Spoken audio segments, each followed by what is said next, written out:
Ready ஆகிடுச்சு. நம்ம 1 week before வந்து இது வந்து ஸ்டோர் பண்ணி வச்சது. ஹலோ ஃப்ரெண்ட்ஸ், நான் ஆனந்தி பிரேம். எல்லாரும் எப்படி இருக்கீங்க? இன்னைக்கு ரெசிபி பார்த்தீங்கன்னா ஃப்ரெஞ்ச் ஃப்ரைஸ். இது குட்டீஸோட ரொம்ப ரொம்ப ஸ்பெஷலான ஒரு ஸ்நாக் ரெசிபி.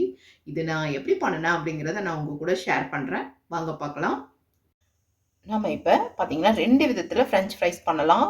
அதாவது இன்ஸ்டண்ட்டாக இமீடியட்டாக நம்ம பண்ணுற மாதிரி ஒரு ஃப்ரெஞ்ச் ஃப்ரைஸும், அதுக்கப்புறமா பார்த்தீங்கன்னா அதை வந்து நம்ம ஸ்டோர் பண்ணி நம்ம ஒரு 1 வீக்காக நம்ம வந்து நம்ம குழந்தைகளுக்கு செஞ்சு தர மாதிரியும் நல்லா சூப்பராக ஃப்ரெஞ்ச் ஃப்ரைஸ் பண்ணலாம். இதுக்கு பார்த்தீங்கன்னா நான் ஒரு 1/2 kg அளவுக்கு பொட்டேட்டோ எடுத்திருக்கேன். அது நல்லா பீல் பண்ணியிருக்கேன். இதை வந்து நம்ம கட் பண்ணி எடுத்துக்கலாம். இந்த மாதிரி எல்லாத்தையும் நம்ம கட் பண்ணி எடுத்துக்கலாம். இந்த மாதிரி இதை நம்ம தண்ணியில் போட்டுடலாம். ஃபுல்லாக நம்ம இப்போ இந்த பொட்டேட்டோஸ் எல்லாம் ஃபுல்லாக பாருங்கள் ஃப்ரெஞ்ச் ஃப்ரைஸ் டைப்பில் நம்ம கட் பண்ணி எடுத்தாச்சு. இதை வந்து நல்லா இந்த ஸ்டார்ச் போகிற மாதிரி ஒரு 2 தடவை 3 தடவை நல்லா தண்ணியில் போட்டு நல்லா கழுவி எடுக்கணும். அப்போ தான் வந்து உங்களுக்கு நல்ல கிறிஸ்பியான பொட்டேட்டோ கிடைக்கும். நான் 3 டைம்ஸ் நான் கழுவி வச்சுருக்கேன். எவ்வளோ வெள்ளையாக இருக்குது பாருங்கள். இப்போ அந்த ஸ்டார்ச் எல்லாம் ஒன்றுமே கிடையாது, நல்லா இருக்குது. இது பார்த்திங்கன்னா ஒரு 2-3 மினிட்ஸுக்கு கொஞ்சம் உப்பும் போட்டு நம்ம இதை வந்து கொஞ்ச நேரம் அப்படியே தண்ணியிலேயே இருக்கட்டும். ஒரு 1/2 டீஸ்பூன் அளவுக்கு உப்பு போட்டிருக்கேன். அப்படியே இருக்கட்டும். இதில் பாதி பார்த்திங்கன்னா நம்ம இன்ஸ்டண்ட்டாக பண்ணுறதுக்கான ஃப்ரெஞ்ச் ஃப்ரைஸு. இது பார்த்திங்கன்னா நம்ம செகண்ட் இதில் நம்ம வந்து இது வந்து ஸ்டோர் பண்ணி வைக்கலாம் ஒரு 1 வீக் வரைக்குமேவும் ஃப்ரீசரில். அதுக்கான ஃப்ரெஞ்ச் ஃப்ரைஸ் இது வந்து கட் பண்ணி வச்சுருக்கிறது. இதை வந்து நம்ம இதிலேயே இருக்கட்டும், தண்ணியிலேயே இருக்கட்டும். ஃபஸ்ட்டு நம்ம இந்த இன்ஸ்டண்ட்டாக எப்படி பண்ணுறது கிறிஸ்பியாக அப்படிங்கிறத நம்ம இப்போ பார்க்கலாம். இந்த மாதிரி ஒரு பவுல் எடுத்துக்கலாம். இதில் பார்த்திங்கன்னா நம்ம ஃபில்ட்ரு பண்ணி நல்லா தண்ணியெல்லாம் இதானது பொட்டேட்டோ கட் பண்ணி வச்சதை நம்ம இதில் போட்டுக்கலாம். இப்போ நம்ம இதில் பார்த்திங்கன்னா கார்ன்ஃப்ளவர் தான் வந்து ஒரு 1 டேபிள் ஸ்பூன் அளவுக்கு நம்ம சேர்த்திக்கலாம். சேர்த்திட்டு இது கூட லைட்டாக ஒரு 1/4 டீஸ்பூன் அளவுக்கு உப்பு மட்டும் சேர்த்திக்கலாம். தண்ணியெல்லாம் ஊற்ற வேண்டாம்.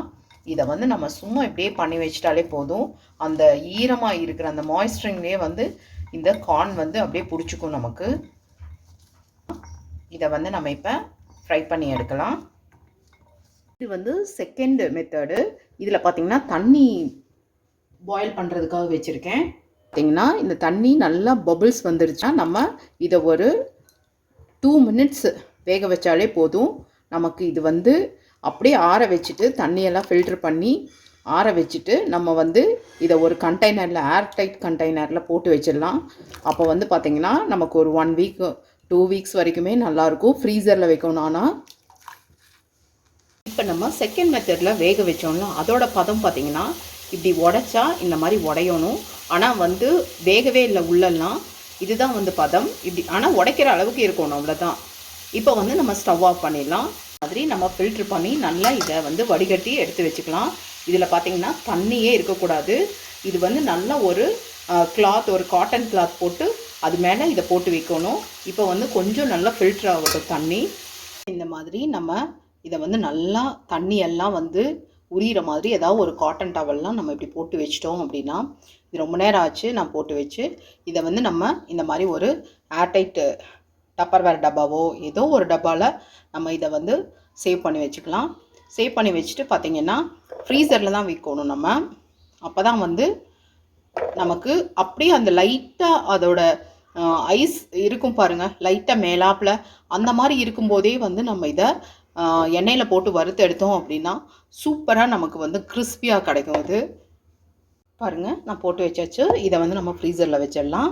எண்ணெய் பார்த்திங்கன்னா காஞ்சிடுச்சு. இந்த மாதிரி ஒரு கரண்டி இருந்தது அப்படின்னா நீங்கள் எடுத்துக்கோங்க. ஜல்லடம்பாங்கல்ல எண்ணெய் ஃபில்ட்ரு பண்ணுறது, அதில் அப்படியே போட்டுடலாம் இதை. அதுக்கப்புறமா பார்த்திங்கன்னா மேலாப்பில் நம்ம பொட்டேட்டோவையும் போட்டுட்டு ஒரு 2 நிமிஷத்துக்கு அப்படியே நம்ம இதை வந்து ஃப்ரை பண்ணி எடுக்கலாம். இதில் கொஞ்சம் கொஞ்சமாக தான் நம்ம போட முடியும். ஏன்னா நான் வந்து ஆயில் வந்து அளவாக தான் ஊற்றிருக்கேன், நிறையா ஊற்றலை. இந்த மெத்தட் பார்த்திங்கன்னா ஈஸியாக இருக்கும் நமக்கு இப்படி எடுக்கிறதுக்கு. இப்போ பார்த்திங்கன்னா இதில் ஒரு 2 நிமிஷம் நம்ம வேக வச்சுருக்கோம். திருப்பி இதை வந்து இந்த மாதிரி பண்ணிட்டோம்னா அதுவும் சூப்பராக நமக்கு வெந்துடும். நல்லா சூப்பராக கிறிஸ்பியாக ஃப்ரை ஆகிடுது. ரொம்ப ரொம்ப ஈஸி. நம்ம வீட்லேயே வந்து நம்ம குழந்தைகளுக்கு ஹெல்த்தியாக பண்ணி தரலாம். இந்த மாதிரி கட் பண்ணி நம்ம வந்து எப்போயாவது ஃப்ரீ டைமில் நம்ம வந்து இந்த மாதிரி சேவ் பண்ணி வச்சிட்டோம் அப்படின்னா அட்லீஸ்ட் ஈவினிங் வர்றப்ப நம்ம குழந்தைகளுக்காக நம்ம டெய்லியும் கூட இந்த ஃப்ரெஞ்ச் ஃப்ரைஸ் பண்ணி தந்துடலாம். சூப்பராக ஆகிடுச்சு. இப்போ நம்ம வந்து இதை எடுத்துடலாம். பாருங்கள், நான் வந்து 1 வீக் பிஃபோரே வந்து இது வந்து ஸ்டோர் பண்ணி வச்சது. பாருங்கள் எவ்வளோ நல்லா இருக்குது அப்படின்னு சொல்லிட்டு. இந்த மாதிரி இருக்கும்போதே நம்ம வந்து ஃப்ரை பண்ணி எடுக்கணும். அப்போ தான் வந்து நமக்கு வந்து கிறிஸ்பியான ஃப்ரெஞ்ச் ஃப்ரைஸ் கிடைக்கும். இப்போ நம்ம ஃப்ரை பண்ணி எடுக்கலாம். நம்ம ஈவினிங் டைம் ஸ்நாக் ரெசிபி சூப்பராக ரெடி ஆகிடுச்சு. ஃப்ரெஞ்ச் ஃப்ரைஸ் ரொம்ப ஈஸி. நமக்கு ஃப்ரீ டைம் இருக்கும்போதெல்லாம் பார்த்திங்கன்னா நம்ம இந்த மாதிரி செஞ்சு வச்சிட்டோம் அப்படின்னா நமக்கு ரொம்ப ஈஸியாக இருக்கும். நல்ல சூப்பரான யம்மியான French fries, instant French fries ready ஆகிடுச்சு. நம்ம எவ்வளோ சீக்கிரமாக இது பண்ணியாச்சு. கிட்டத்தட்ட எனக்கு ஒரு 5 மினிட்ஸ் தான் ஆச்சு. கட் பண்ணி வச்சுட்டு இதை வந்து நம்ம இது பண்ணோம் அப்படின்னா நமக்கு 5 மினிட்ஸ் தான் ஆகுது. ரொம்ப யம்மியான ஒரு ஸ்நாக் ரெசிபி, குட்டீஸ்க்கான ரொம்ப ரொம்ப ரொம்ப பிடிச்ச ரெசிபி.